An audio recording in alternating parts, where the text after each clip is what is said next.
Na hili jambo lieleweni vizuri. Kuna baadhi ya wataalamu wasiokuwa Waislamu na wengine mpaka wanajiita Waislamu, wakisoma historia za manabii, hasa nabii wetu Muhammad sallallahu alaihi wasallam, wanasema alikuwa mwana falsafa.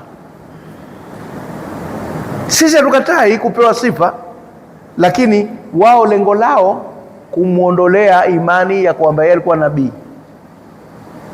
Wanasema alikuwa mwana falsafa, yani mtu ambaye anaiona jamii inakwenda tofauti na anavyofikiri yeye, kwa hivyo akaamua kwenda kuionya, kuirekebisha, kuikosoa kwa mawazo yake tu.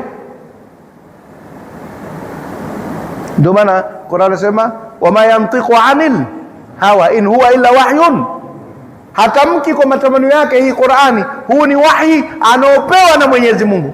Kwa hivyo inaondoa kwamba ni mwana falsafa tu wa kawaida, yeye ni mtume.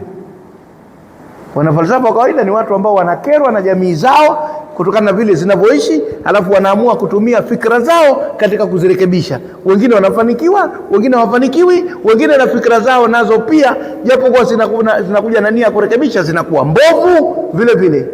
Wengine zinakuwa zinafanya kazi kwa muda mfupi, alafu baadaye zina expire. Tofauti na mitume, hawaji na fikra zao, wanakuja na wahi kutoka kwa nani? Kwa Allah subhanahu